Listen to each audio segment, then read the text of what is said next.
Existem várias perguntas a serem feitas quando o assunto é magia, e a gente não pode falar de jeito nenhum que uma coisa é mais importante do que outra no meio dessa teia emaranhada que é o universo do conhecimento. Entretanto, uma das perguntas mais basais para quem está começando é sobre os diversos sistemas mágicos que podemos encontrar, e isso porque, de uma forma ou de outra, a escolha do sistema pelo qual a gente vai começar vai definir de alguma forma aquilo que nós vamos ser no futuro. Os sistemas mágicos são a forma que nós temos de adentrar na magia.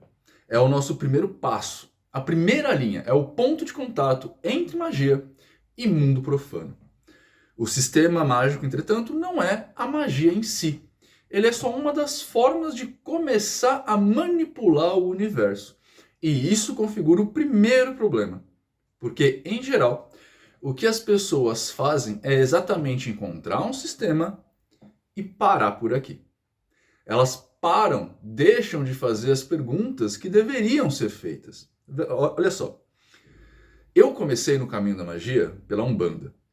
A Umbanda é considerada um sistema mágico e ela te oferece toda uma forma cerimonial de manipulação da realidade a partir da compreensão da existência da vida pós-morte, da conexão com entidades metafísicas, que são os guias, da manipulação de energia e todo um outro contexto de existência de uma espécie de energia natural. Eu podia ter parado aqui, seguido a religião e utilizado da magia segundo o sistema mágico da Umbanda. Isso não teria nenhum problema. A compreensão em si não ia estar errado. A situação de vida não ia estar errada. Mas para o mago, isso não basta. Porque perguntas precisam ser feitas e as respostas que a Umbanda fornece não são suficientes.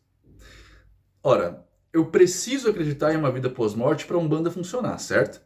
Eu não posso me questionar a respeito disso, porque se eu fizer, automaticamente a Umbanda para de fazer sentido, sacou? Se a vida pós-morte não existir, e não sabemos se ela existe ou não, automaticamente os guias param de existir. E se eles não existem, então o que está acontecendo ao longo de todo o rito? Todo o sistema acaba caindo por terra. E eu quero deixar um negócio claro, tudo bem se você mantém a crença religiosa, só que o mago, por ser um eterno aprendiz, precisa de mais, e aí em geral a gente acaba olhando além do que aquilo que a religião nos dá. Os sistemas fornecem esses primeiros passos, mas em geral as pessoas se bastam nele pela facilidade que eles oferecem. As respostas prontas tá ali, a gente não precisa pensar além daquilo. Nesse contexto, então, eu quero falar a vocês sobre um sistema de magia que é filosófico, não prático como a Goetia, ou a magia enoquiana, que te dariam paredes prontas para a manipulação dessa magia, né? Esse sistema é o hermetismo. O hermetismo é, então, um nome que a gente dá para um sistema filosófico que vai se basear em uma figura lendária chamada Hermes Trismegistus, que foram produzidas entre os séculos 300 e 1200 antes da nossa era. Mais precisamente, entre 100 e 300 já da Era Comum, a gente tem o Corpus Hermeticum sendo escrito, que é, nos dias de hoje, o livro base de quem vai começar a estudar essa filosofia. Sim, é o Corpus Hermeticum. Ele é uma coleção de 17 tratados gregos, geralmente colocados sob uma única capa, que é o livro base do sistema. Ele não é o Kybalion, beleza? O Corpus Hermeticum é o livro base, não o Kybalion, como muitos de vocês pensam.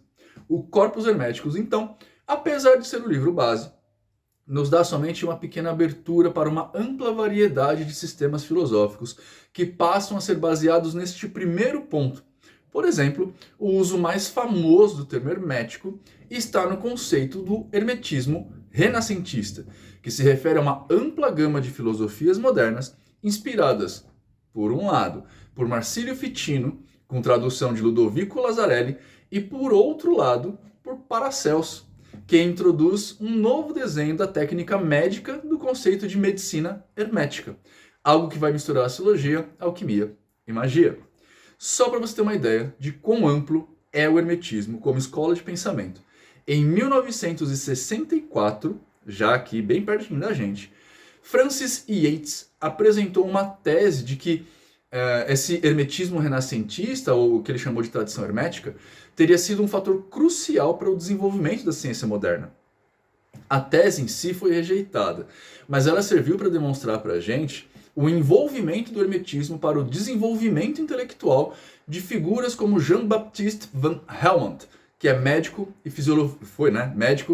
fisiologista belga, Robert Boyle, químico e físico irlandês, e Isaac Newton, que vai dispensar apresentações para vocês que estão no meu canal.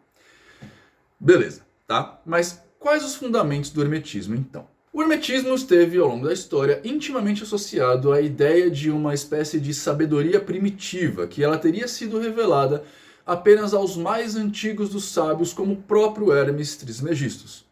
Na Renascença, entretanto, isso se desenvolve na noção de uma priscateologia, ou teologia antiga, que afirmava que há uma espécie de teologia única e verdadeira que foi dada por uma divindade particular a alguns dos primeiros humanos e vestígios da qual ainda podem ser encontrados em vários sistemas antigos de pensamento. Pensadores como Giovanni Pico della Mirandola supunham que esta teologia antiga poderia ser reconstruída estudando o que então se considerava ser os escritos mais antigos ainda existentes, como aqueles atribuídos a Hermes, mas também aqueles atribuídos para, por exemplo, Zoroastro, Orfeu, Pitágoras, Platão, os textos caldeus ou ainda a Cabala. Isso logo evoluiu para uma ideia proposta pela primeira vez por Agostinho Steuco, de que uma e a mesma verdadeira divindade ou a verdade divina pode ser encontrada nas tradições religiosas e filosóficas de diferentes períodos e lugares, todas consideradas como diferentes manifestações de uma espécie de mesma filosofia perene universal. Nesse contexto, que a gente chama de perennialista, o termo hermético tendia a perder ainda mais a sua especificidade, eventualmente se tornando um mero provérbio para o suposto conhecimento divino dos antigos egípcios. Com o tempo, o hermetismo começou a ter um uso genérico e pseudo-histórico, principalmente por conta da popularização do termo entre os séculos XIX, XX e, quem dirá agora, no século XXI. Essa popularização do termo acabou praticamente destituindo o hermetismo dos seus princípios básicos, que são o pensamento simbólico, o homem como um símbolo emblemático do mundo, que a gente vai entender da relação com o microcosmos e macrocosmos, essas coisas todas, o anima mundi, a teoria das correspondências entre os diversos níveis, a complementaridade dos opostos, a meditação como técnica de ascensão da mente individual à região da grande mente, ou alguma coisa assim, e, por fim, a vida como uma transmutação pessoal. Um exemplo disso é o pensamento alquímico. Para o hermetismo, a alquimia não é uma mera protociência ou alguma coisa que um dia ia dar origem à ciência. É uma linguagem codificada por meio de símbolos que vão permitir ao iniciado uma percepção de que o homem está em status de criação. Não de que ele foi criado por um ser metafísico, como, por exemplo, vai pregar o cristianismo, o judaísmo, essas religiões todas aí. Mas que a gente está sendo criado o tempo todo, dado que a gente está em constante mudança. As teorias do hermetismo vão ter muitas influências decisivas em várias correntes filosóficas, religiosas e esotéricas, assim como na arte, literatura, música e pintura, principalmente no Renascimento e posterior Reforma. Um exemplo disso é o uso da prisca teológica, que a gente falou lá no começo, que é a ideia de que existe uma teologia simples e verdadeira que está presente em todas as religiões e teria sido dada por Deus ao homem. Esse pensamento está no cerne de praticamente todas as religiões ocidentais. Na literatura, a gente vai ter obras influenciadas por exemplo, nomes como Lactâncio, Tomás de Aquino, Giordano Bruno, Marsilio Ficino, Campanella, Giovanni Piccolo della Mirandola. Todos esses aí que eu citei agora são cristãos e consideravam Hermes como um sábio profeta pagão que previu a chegada do cristianismo. Os outros acham que essa informação é uma blasfêmia, como fica claro na obra de Agustin de Hipona, chamada Civitate Dei. O hermetismo, então, ele é, como eu disse lá no começo, uma espécie de sistema mágico, assim como os outros, assim como a Cabala, assim como a Goetia, assim como a magia enoquiana e todos esses sistemas que a gente acaba tomando conta com uma espécie de contato superficial da magia. Entretanto, com o cerne do hermetismo sendo de cunho filosófico, ele é naturalmente evolucionista. Não aqui no sentido de acreditar na evolução do homem, mas o próprio pensamento do sistema acaba se evoluindo por ser basicamente filosófico. Se a gente tivesse um sistema concretizado, concretado, como a Goetia, como a Umbanda que eu citei no começo tem, por exemplo, nós não veríamos essa evolução. Sem essa evolução, não veríamos diferenciações de pensamento, que é o que acontece hoje nas diversas escolas iniciáticas herméticas. Com a necessidade do pensamento daquelas bases que dei para vocês no começo, a gente tem, por exemplo, escolas se fundamentando de diversas formas diferentes. E dentro de cada uma dessas escolas, pessoas que vão pensar e encarar o hermetismo também de forma diferente. O hermetismo é uma situação que acabou se amplificando tanto por ser uma escola de pensamento, inclusive, que acaba tendo pinceladas em todos os lugares. A própria Golden Dawn, ela é uma ordem que nasceu com cunho filosófico hermetista e acabou se modificando, se alterando, mas ainda assim tendo seu princípio hermetista, exatamente porque o hermetismo prevê e obriga a evolução e transmutação. Não existem correntes filosóficas que são estáticas. Até hoje nós estudamos pensamentos platônicos e acabamos evoluindo em seu pensamento, embora o cerne da questão ainda permaneça de alguma forma. O hermetismo é, então, uma cadeira que sempre se renova. E por isso é muito estranho quando a gente vê na internet pessoas que batem o martelo falando que hermetismo é isso e hermetismo é aquilo, quando na verdade a gente está em constante modificação. Uma das leis herméticas, a lei da vibração que todo mundo conhece hoje em dia, prevê o movimento como uma coisa obrigatória. A única constante universal é a mudança. E por que então o pensamento mágico não mudaria?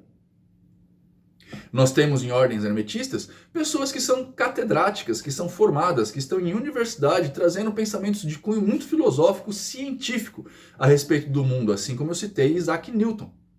Mas também temos pessoas que são dadas muito mais à filosofia pura do que à filosofia da ciência e vão pensar de forma humanizada a respeito das coisas. Temos pessoas ainda que, como eu, gostam de misturar todas essas coisas e observar o homem como um ser biopsicossocial e aprender com essa situação como nós evoluímos, para que aí a gente entenda como as engrenagens do universo se modificam, para que a gente possa usar essas informações ao nosso favor, fazendo com que o universo inteiro se mude. Não se mude no sentido de que nós vamos mover as estrelas, mas se mude no sentido de que nós vamos mover o nosso universo para observar as estrelas de forma diferente. Essa linha evolutiva faz com que a gente perceba a mudança do mundo que estamos vivendo, faz com que a gente perceba coisas diferentes, dadas novas informações que nós temos. E por isso, exatamente, o pensamento hermetista nunca é estático. Embora várias tradições façam uso do pensamento hermetista, o pensamento hermetista em si não é tradicional. Ele é antigo, mas isso não faz dele tradicional, exatamente porque nós estamos dispostos à mudança, dispostos à evolução. Se nada está parado e tudo se move do universo, errado seríamos nós se pensássemos em ficar estáticos nesse planeta. Nós precisamos da mudança, precisamos da evolução e por isso, em muitos momentos, o hermetismo acaba se parecendo com o motivacional. Como eu falei lá no evento Happiness, para quem esteve presente, a motivação do hermetismo ela não vem de uma força externa a você. Não é uma palestra que alguém vai fazer num palco lá fora que vai te levar a ter estímulos para viver sua vida. O hermetista vai buscar esse estímulo dentro de si, e se ele começar a perceber que ele não tem estímulo suficiente para continuar vivendo, ele vai entender que isso não é um problema externo, não é um problema do seu chefe que não te motiva. O problema é você que está vivendo uma vida que não merece ser motivada. A motivação para viver sua vida tem que vir de você mesmo. Se a sua vida não permite essa motivação, se você não se sente motivado para isso, é porque você não está respeitando essa lei hermetista da movimentação. Você não está permitindo o movimento. Você não está fazendo a meditação para você entrar em contato com essa consciência superior de si mesmo. Portanto, a sua vida está indo para um caminho que você não deseja. Como você está indo para um caminho que você não deseja, você não se sente motivado a chegar lá. O hermetismo, ao contrário das palestras motivacionais que vocês veem por aí, das palestras de coach que muitas vezes as pessoas me condenam a ser, ele não te coloca como um elemento externo àquilo que você precisa fazer. Ele te coloca no centro do problema. Ele vai te colocar como o pensador tem que fazer. Te colocar no centro do problema para que você o observe e aí tome atividades e atitudes para mudar essas engrenagens do mundo, fazendo com que a sua vida se torne aquilo que você é. O que é o hermetismo, então? O hermetismo é uma escola filosófica de pensamento que vai manipular a magia a partir do conhecimento de si e do resto, para que você entenda aonde você precisa colocar um parafuso diferente, apertar uma alavanca para que as coisas se mudem na sua vida.